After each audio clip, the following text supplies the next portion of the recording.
वालेकुम जी, नमस्ते, सत श्री अकाल। कैसे हैं आप लोग? दोस्तों, आज हम जो वीडियो देखने वाले हैं, ये वीडियो है S Jaishankar grand welcome to Pentagon US military headquarters. आज का वीडियो हम देखेंगे जिसमें स्पेशल ऑनर उनको दिया गया है बाय यूएसए से इंडिया। मतलब कि यूएसए में उनको इतनी रिस्पेक्ट दी गई है as compared to other ministers. ठीक है, तो आज का वीडियो बहुत ज़्यादा इंटरेस्टिंग होने वाला है। एस जयशंकर जी जो हैं इंडियन एक फॉरेन मिनिस्टर हैं, फॉरेन पॉलिसीज वगैरह जो है वो देखते हैं, और इन्होंने जो है वो वहाँ पर जाकर अभी उनके ऊपर F-16 के ऊपर भी काफ़ी ज़्यादा बातें चल रही हैं, और उसके बाद उनकी स्टेटमेंट भी आया था, उस पर भी हम रिएक्ट कर लेंगे। बाकी देखते हैं कि भाई उनको किस तरह से ट्रीट किया गया है, किस तरह से उनको वेलकम किया गया है। So let's start the video.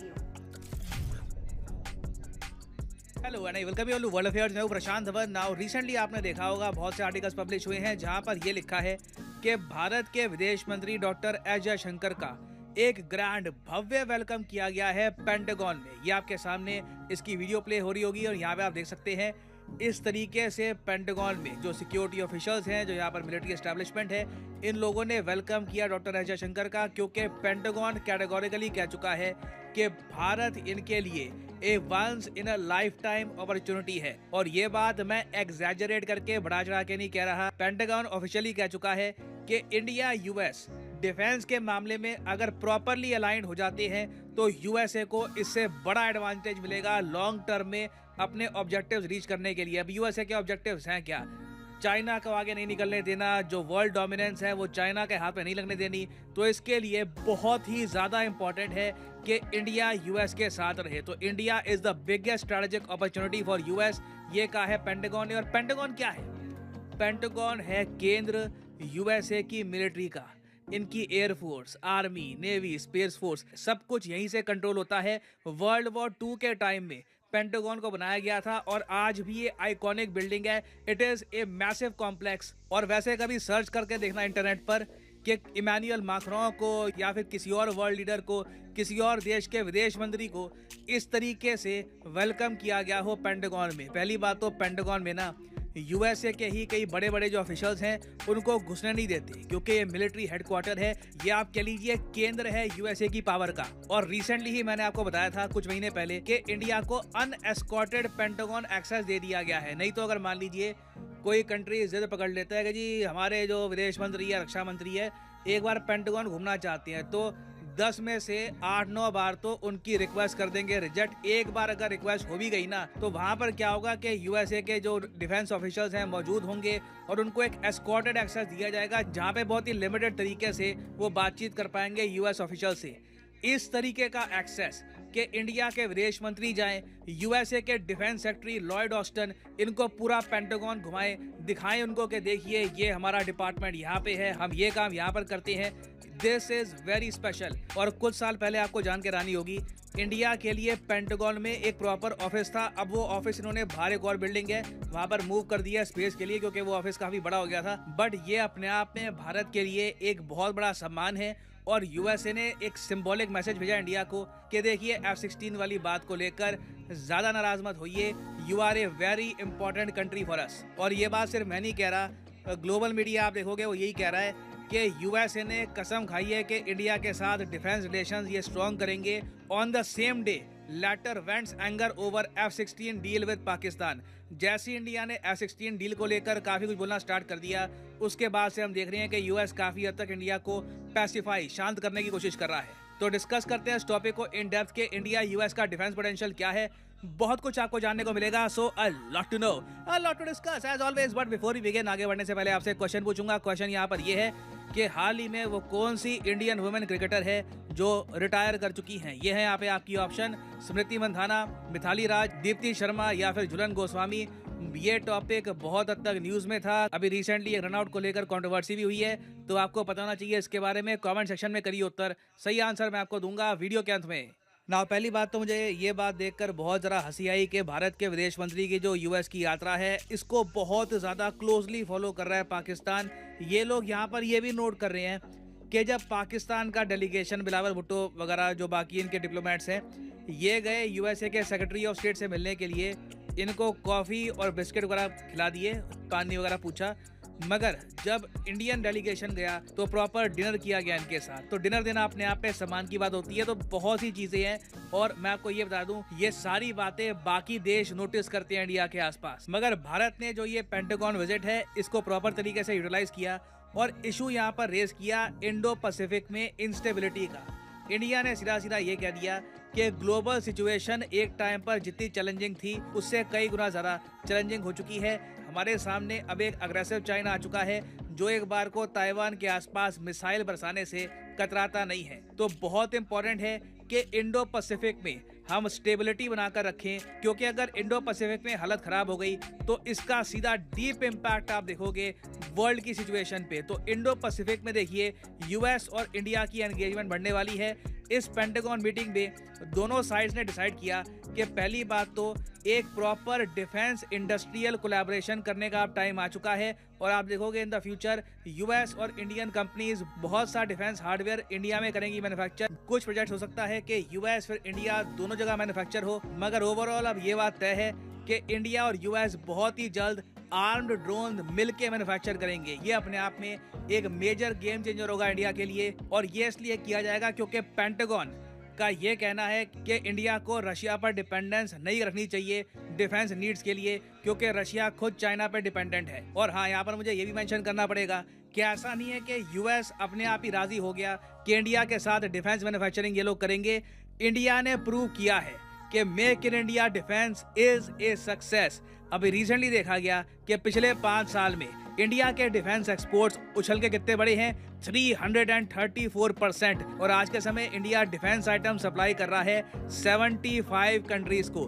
तो यूएसए को साफ साफ दिख रहा है कि इंडिया में एक जेन्युइन पॉलिसी चेंज हुआ है। इंडिया जेन्युइनली आज के समय एक प्रॉपर डिफेंस कॉम्प्लेक्स बनाना चाहता है। और इंडिया में जो हम कॉरिडोर बिल्ड कर रहे हैं, चाहे तमिलनाडु में हो या फिर उत्तर प्रदेश में हो, ये कॉरिडोर्स कई विदेशी कंपनीज को भी अट्रैक्ट कर रहे हैं। मैं आपको एग्जांपल देता हूँ, स्वीडन की कंपनी है साब, इनका एक फाइटर जेट आता है ग्रिपेन। आपको पता होगा ग्रिपेन बहुत ही फेमस विमान है। स्वीडन ने इंडिया को बेचने की कोशिश करी थी ये विमान। तो जो ये स्वीडिश कंपनी है, इन लोगों ने रिसेंटली कहा है कि ये लोग बहुत ही जल्द कार्ल गुस्ताव M4 जो ये गन है ये इंडिया में मैन्युफैक्चर करना स्टार्ट कर देंगे। इन लोगों ने इससे पहले ऐसा कभी भी नहीं किया। ये लोग स्वीडन के बाहर मैन्युफैक्चरिंग ना के बराबर करते हैं, मगर इंडिया के लिए ये एक्सेप्शन करेंगे। एक नई मैन्युफैक्चरिंग फैसिलिटी सेटअप की जाएगी इंडिया में टू मेक वेपन्स। तो ऐसा नहीं है कि यूएस हम पे कुछ एहसान करेगा, यूएसए को जेन्युइन एक अपॉर्चुनिटी दिख रही है। उसके अलावा एक स्ट्रेटेजिक डिसीजन भी है कि इंडिया की डिपेंडेंस रशिया पे कम करनी है। तो ये मैं कहूँगा एक गोल्डन अपॉर्चुनिटी है हमारे देश के लिए, जहाँ पर ना सिर्फ यूएस, इवन यूरोप की डिफेंस कंपनीज इंडिया में करना चाहती हैं डिफेंस हार्डवेयर मैन्युफैक्चर। उसके अलावा इंडिया और यूएस ने ये भी बात करी, इस बात को लेकर अंडरस्टैंडिंग भी डेवलप हो चुकी है कि युद्ध अभ्यास भी अब बड़े स्केल पर करने की आवश्यकता है। ऑलरेडी आप अगर देखो तो इंडिया यूएस बहुत से युद्ध अभ्यास करते हैं, चाहे अपने आप में युद्ध अभ्यास नाम का एक इनका युद्ध अभ्यास है दोनों कंट्रीज के बीच में, इस साल ये उत्तराखंड में होगा। उसके अलावा आपको पता होगा कि वज्र प्रहार नाम का युद्ध अभ्यास होता है। फिर ऑफ कोर्स आप सबको पता होगा मालाबार युद्ध अभ्यास के बारे में। तो इस सब के बियॉन्ड और ज्यादा युद्ध अभ्यास करने की आवश्यकता है, क्योंकि कॉन्स्टेंटली हमको रेडी रहना होगा। चाइना कभी भी एक बड़ा आक्रमण कर सकता है ताइवान पर, तो उस time all the countries in Indo Pacific need to be ready. और ये सब बातें पेंटागन में करना बहुत ही इंपॉर्टेंट है, क्योंकि वैसे मैं आपको बता दूं, देखो यूएसए में सरकारें बहुत कम समय तक रहती है, 4 साल का टेन्योर होता है यहाँ पे, ठीक है। आज यहाँ पे बाइडेन है, कल कुछ पता नहीं ट्रंप वापस आ जाए, कोई और इनका बन जाए प्रेसिडेंट, यू नेवर नो। मगर पेंटागन पहले भी था, आगे भी रहेगा। कई ऑफिशियल्स हैं जो पेंटागन में बने रहते हैं, चाहे सरकार में कोई आए कोई जाए। तो पेंटागन से डायरेक्टली जब आप सिक्योरिटी को लेकर, डिफेंस को लेकर बातचीत करते हो तो रिलेशंस में स्थिरता आती है। आप लंबे समय तक 10-20 साल के लिए प्रॉपर प्लानिंग कर सकते हो बिना इस बात की चिंता किए कि कल को सरकार। दोस्तों देखा आपने कि एस जयशंकर जी जो है वो पाकिस्तान जो है वो यूएसए में उनकी कितनी ज़्यादा रिस्पेक्ट हो रही है, उनको कितना ज़्यादा वैल्यू दी जा रही है और उनको डिनर तक करवाया गया। और यहाँ तक कि आप देखें तो इंडिया की एक रिस्पेक्ट बनाई है इन्होंने यूएस में और यूएसए में, और वहाँ पर जो है वो इनकी बल्कि अपना जो ऑफिस है उसकी बिल्डिंग भी चेंज करा दी गई, जो कि बहुत एक बोलते अल्फाज जो है ना वो एक्सप्लेन कर रहे हैं, खुद बोल रहे हैं कि इंडिया इज द ग्रेट। क्यों? क्योंकि इंडिया की जो रिस्पेक्ट बनी है वो पूरी दुनिया में वो नजर आ रही है। यूएस ने यहाँ तक कह दिया कि भाई F-16 का जो इशू चल रहा है जिस पे हमने बात की उसके लिए आप गुस्सा ना हो, कोई गुस्सा करने वाली बात नहीं है। तो ये एक अच्छी बात है और मुझे तो बहुत ही पॉजिटिव वे में लगी है। और इससे जो है, और जिस तरह से वो बता रहे हैं कि और लोग जो गए उनको चाय पानी से ही खली वली कर दिया, मतलब बाय बाय टाटा कर दिया। लेकिन जब बात आई एस जयशंकर जी की तो उनको इतनी रिस्पेक्ट दी गई, उनको खाने के लिए बात की गई, मतलब ऑफर किया गया और एक प्रॉपर तरीके से मेहमान नवाजी जो होती है वो उनके साथ की गई, मतलब उनको। तो ये वीडियो काफी अच्छा रहा, इंटरेस्टिंग था, क्योंकि इसमें हमें देखने को मिला।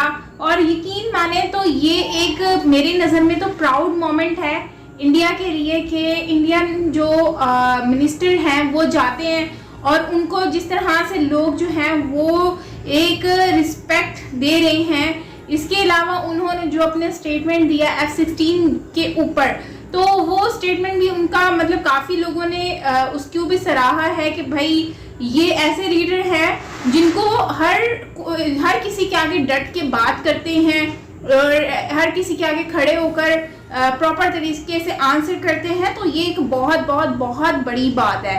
तो ओवरऑल बहुत अच्छा वीडियो था, काफ़ी कुछ इसमें हमें देखने को मिला, जानने को मिला। सो आप क्या कहते हैं इसके ऊपर ज़रूर शेयर कीजिएगा मुझसे कमेंट सेक्शन में, मैं आप लोगों की राय ज़रूर जानना चाहूँगी। बाकी अगर हम देखें तो हम देखते हैं कि जिस तरह से एस जयशंकर जो हैं उन्होंने जो है वो उनके लिए मैं समझती हूँ कि ये जो भारत की इतनी सारी आबादी, इतनी पॉपुलेशन है, वो आज प्राउड से जो है वो अपने आप को ऊपर महसूस कर रहे होंगे। क्योंकि जाहिर सी बात है एस जयशंकर जी जब भी कहीं जाते हैं उनके अल्फाज जो हैं वो सबका दिल जीत लेते हैं, फिर वो चाहे कहीं पर भी किसी जगह से भी बिलोंग करते हों। और फिर उसके ऊपर अगर हम देखें तो ग्लोबल स्टेज में जिस तरह से उन्होंने इंडिया का जो एक स्ट्रक्चर जो है वो लाकर सबके सामने रखा है, पूरी दुनिया के सामने, ये एक बहुत ज़्यादा काबिले तारीफ है। और इतने कम समय में इतनी ज़्यादा रिस्पेक्ट बनाना कि आप देखो कि उनको इतना ऑनर दिया गया कि और लोगों को पूछा तक नहीं उन्होंने, और इनको जो है वो डिनर वगैरह जो भी है उसके लिए जो है वो स्पेशल ऑनर दिया गया, जो कि एक बहुत बहुत बहुत बड़ी बात है। और इसके बाद अगर हम देखें तो इस तरह से इनकी वजह से जो यूएसए में जो लोग रहते हैं, इंडियन लोग रहते हैं, तो उन लोगों को भी काफ़ी जो है वो स्ट्रॉन्ग जो है वो एक वो मिल रहा है कि भाई ये इंडियन है, इंडियन को जो है वो और ज़्यादा स्पेशल तरीके से ट्रीट करना है। क्योंकि उनके पीछे अब जो है वो भारत के वो सारे लोग मौजूद हैं जो कि भारत को चला रहे हैं। और आज भारत का जो एक नाम बना हुआ है उसको देखते हुए अब इनको मालूम हो चुका है कि अब अगर हम इन लोगों से लड़ेंगे, झगड़ेंगे या फिर इनसे कुछ भी हम टांग अड़ाएंगे तो कल को हमें ही नुकसान होने वाला है। सो इसी वजह से ये कोशिश कर रहे हैं कि भारत से फ़ायदा उठाया जा सके, इसीलिए वो अपनी फॉरेन पॉलिसीज़ को जो है वो भारत के साथ बहुत अच्छे से बना रहे हैं। और एस जयशंकर जी का भी बहुत इसमें बड़ा हाथ है कि उन्होंने सबके साथ अपने रिलेशंस बहुत अच्छे बनाए हुए। ये बात मुझे उनकी बहुत ज़्यादा अच्छी लगी है। बाकी उनकी जितनी भी बात की जाए, उनकी जितनी भी तारीफ़ की जाए उतना ही कम है। बहुत सारी रिस्पेक्ट। बाकी मिलते हैं नेक्स्ट वीडियो के साथ। आप क्या कहते हैं कमेंट सेक्शन में ज़रूर बताना। Till then take care, bye bye.